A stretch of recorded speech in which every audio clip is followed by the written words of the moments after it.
शिंदे समितीनं तयार केलेला दुसरा आणि तिसरा अहवाल महायुती सरकारनं स्वीकारला। मराठा आरक्षण प्रश्नावर माजी न्यायमूर्ती संदीप शिंदे यांच्या अध्यक्षतेखाली समिती स्थापन करण्यात आली होती। मराठा समाजाच्या नोंदी शोधण्यासाठी या समितीची नियुक्ती करण्यात आली।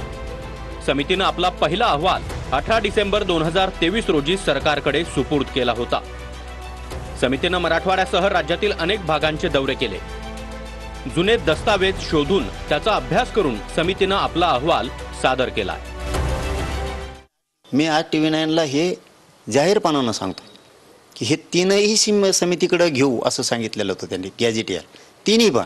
मग ते गॅजेट असणाऱ्या नोंदी हैदराबाद संस्थांमध्ये नंतर सापडलेले 8000 पुरावे, संस्थानाकडे सापडलेले पुरावे, सगळ्या सोयऱ्यांची अंमलबजावणी, मागेल त्या मराठा समाजाला आरक्षण कसं द्यायचं याबद्दलचा समितीने एक अहवाल करण्यासाठी तयार करण्यासाठी समिती गठीत केलेली आणि मराठा आणि कुणबी एकच आहे हा अहवाल देऊन यासाठी ही समिती खरी गठीत केलेली की मराठा आणि या राज्यातला कुणबी एकच आहे आणि तोच अहवाल सरकारनं स्वीकारलाय। चांगली गोष्ट आहे, अहवाल स्वीकारलाय, गरिबांना न्याय मिळावा हीच आमची पण भूमिका आहे।